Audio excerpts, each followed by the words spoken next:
नमस्कार, +2 MCC YouTube channel में आप सभी का स्वागत है। तो चलिए आज हम अध्याय 4 का तीसरा पार्ट बनाने जा रहे हैं, जिसमें हम लोग पढ़ेंगे क्षारकों के गुण, इसका गुण क्या क्या होते हैं। उसके बाद पढ़ेंगे लवण, उसके बाद सांद्र के बारे में पढ़ेंगे। सबसे पहले हम लिख चुके हैं यहाँ पे और इसको पारी पारी से समझते हैं हम लोग।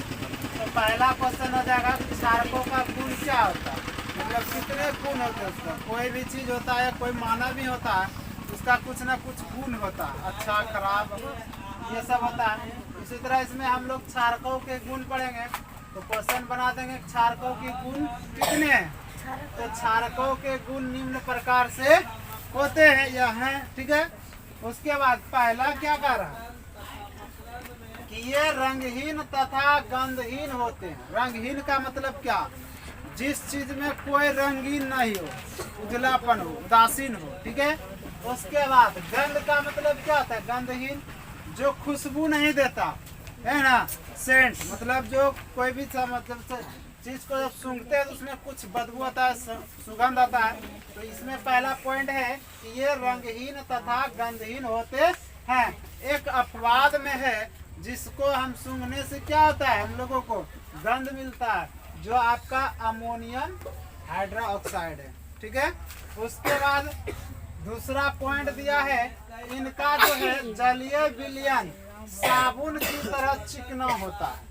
जब क्षारकों का जलीय विलयन देखेंगे तो जलीय विलयन का मतलब क्या, कोई भी चीज को एक दो पदार्थ को मिला करके जो घोल के बनाते हैं उसको जलीय विलयन बोलते हैं। जैसे नमक पानी का हो गया, तो इसमें जो है इसका चिकनाहट किस तरह का होता है, साबुन की तरह होता है। साबुन को जब पानी में स्पर्श करिएगा तो वह पानी से क्या होने लगता है, फिसलनपन भर लेता है उसमें, ये हो गया। उसके बाद तीसरा कहता है कि इनका स्वाद तीखा। स्वाद का मतलब क्या, जैसे घर में खाना वगैरह बनाते हैं, कुछ भी चाय शरबत जो भी पीते हैं तो उसमें कुछ ना कुछ क्या आता है, स्वाद मिलता है। कि स्वाद जब अच्छा लगता है तो बोलता है ओ बड़ा अच्छा खाना है। अगर उसी में थोड़ा सा क्या कर देते हैं हम लोग, अगर नमक ज़्यादा हो जाता है या मिर्ची ज़्यादा हो जाता है तो क्या कहते हैं कि नमक तीखा हो गया। उसी तरह इसमें जो है ये इसका स्वाद कैसा होता है, तीखा होता है, अर्थात मतलब कड़वा, जो कि खाने पीने में अच्छा नहीं लगे, पित्ता जैसा लगे। जैसे सबसे अच्छा उदाहरण अगर नीम का ताड़ी, बहुत ही क्या होता है, कड़वापन होता है, क्षार हो गया। उसके बाद ये आप समझ गए तीसरा पॉइंट। उसके बाद आता है इनका घोल त्वचा को हानि पहुंचाते हैं। बहुत ऐसे चीज है जो शरीर के त्वचा मतलब चमड़ी पे जब लगाते हैं तो लगाने के क्रम में वह क्या कर देता है, चमड़ी को खराब कर देते हैं। वही कह रहा है कि क्षारक का जो है इसका घोल जो है मतलब लिक्विड जो है, उस लिक्विड को अगर त्वचा को क्या करता है, हानि पहुंचाता है। किसी कारण अगर वह पहुंच जाता है, त्वचा में पड़ जाता है तो त्वचा को खराब कर देते हैं। उसके बाद होता है ये लाल लिटमस पत्र को नीला कर देते हैं।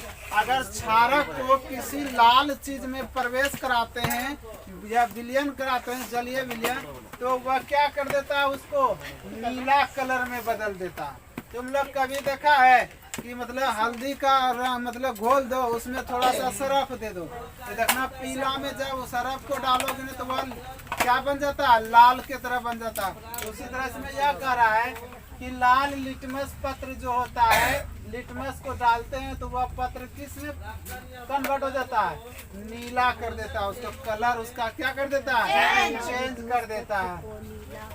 उसके बाद आता है आपका अम्ल जो है, अम्ल और क्षार एक दूसरे को उदासीन करते हैं। अम्ल और क्षार का काम क्या है, एक दूसरे को उदासीन करना। जैसे मान के चलिए किसी रंग को उड़ाना है, तो उस रंग को उड़ाने की प्रक्रिया किसके द्वारा कराया जाएगा, क्षारकों के द्वारा। जैसे अम्ल में कोई रंग है, उस रंग को रंगहीन बनाना मतलब उड़ा देना है रंग, तो उसमें किसका विलयन डालेंगे, क्षारकों का विलयन डालेंगे, ताकि वो उसका रंग क्या हो जाएगा, रंगहीन हो जाएगा, उदासीन कर देगा उसको।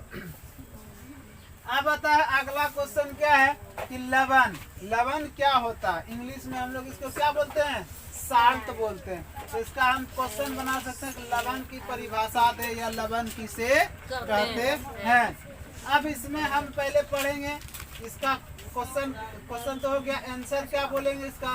तो अम्ल और क्षारक, ठीक है, इसमें दोनों की बात जिक्र हो रहा है कि अम्ल और क्षारक के बीच की अभिक्रिया, उसके बीच में जो अभिक्रिया, जैसे दो वस्तु लिए, उस दोनों वस्तु को मिलाने का काम जो कर रहा है, बीच वाला पार्ट होता है ना, तो उसी को हम लोग क्या कहते हैं, क्या कर रहा है, अम्ल और क्षारक के बीच की अभिक्रिया से जो उदासीन पदार्थ बनता है उसे हम लोग क्या कहते हैं, लवण कहते हैं। जब सिंपल सी बात है, जब गांव घर में शादी ब्याह का बात होता है तो दोनों बगल से क्या करता है, एक एक अगवा होता है ना, दो आदमी को मिलाने वाला, उसका सिर्फ काम कब तक होता है, जब तक कि वह आपस में दोनों मिल ना जाए तब तक वह दोनों को सहायता प्रदान करती है। करने के क्रम में जैसे वो संपर्क में आ जाते कि नहीं, दोनों तरफ से क्या हो गया, फैसला तय हो गया, तो अगवा का वहाँ से क्या हो जाता है, कहानी खत्म हो जाता है। इसी तरह इसमें कहता है कि अम्ल और क्षारक के बीच की अभिक्रिया जो होता है, जब दो वस्तुओं के बीच की क्रिया को जो कराने वाला होता है आदमी, उसी को हम लोग क्या कहते हैं, जो उस कराने वाला एक हो गया, और करने से जो चीज बनता है, ठीक है, जो चीज बन के तैयार होता है उसी को हम लोग क्या कहते हैं, लवण कहते हैं। समझ गए। उसके बाद कहता है लवण और क्षारक, हम पॉइंट लिखे हुए हैं, बुलेट दे हैं, पॉइंट हो गया, ये समझने वाली बात कर रहा है, ठीक है। तो यह कहता है अम्ल और क्षारक के बीच जो होता है अभिक्रिया कराने से अम्ल का क्या हो रहा है, हाइड्रोजन जो होता है उसमें उपस्थिति, हाइड्रोजन क्षार उपस्थिति धातु के परमाणु द्वारा विस्थापित हो जाता है। किसके द्वारा, हाइड्रोजन के जो होता है क्या होता है, क्षार जो उपस्थित उसमें रहता है उपस्थिति धातु, वह धातु क्या कर देता है, कन्वर्ट उसको कर देता है, चेंज कराने की काम करता है। हाइड्रोजन में उपस्थिति जो धातु रहते हैं। अब जैसे में हम लिखाए हुए हैं कि अम्ल एक है, अम्ल और क्षार, ये दोनों मिलने वाला काम हो गया, है ना, एक दूसरे से मिल रहा है, मिलाने का काम कौन कर रहा है, तीर कर रहा है ना, और तीर कर रहा है, यहाँ से दोनों को मिला कर फिर कन्वर्ट में क्या कर रहा है, एक लवण बना दिया और एक जल बना दिया, अम्ल और क्षार बन करके मिल करके। उसके बाद आता है सांद्र। सांद्र अम्ल क्या होता है, क्वेश्चन बना सकते हैं, सांद्र अम्ल किसे कहते हैं, यह सांद्र अम्ल की परिभाषा दे। तो हम क्वेश्चन लिख चुके, समझ गया आप। अब आंसर इसका क्या होता है, तो आंसर जो है सभी अम्ल अम्लीय गैसों के जल में बने घोल होते हैं। बात को यहाँ समझना है।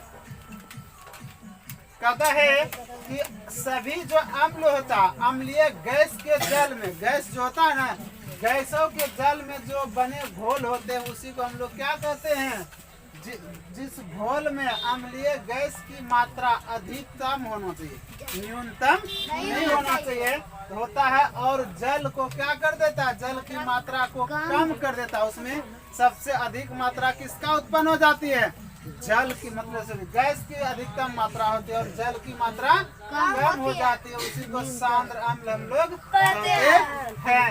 अब सांद्र अम्ल का जैसे एग्जांपल हम लिख चुके हैं कि सांद्र अम्ल जो है सल्फ्यूरिक अम्ल में कितना रहता है, 98% होता है। प्रतिशत अगर नहीं समझते हैं तो प्रतिशत इस तरह से लगा सकते हैं। 98% सल्फ्यूरिक अम्ल, सल्फ्यूरिक अम्ल तथा इसमें 2% क्या मिला हुआ रहता है, जल। सबसे अधिकता किसकी मात्रा है, गैस का ना, सल्फ्यूरिक अम्ल क्या हुआ आपका, गैस हुआ, गैस ज्यादा है, जबकि जल की प्रतिशत मात्रा कितना है, 2% है।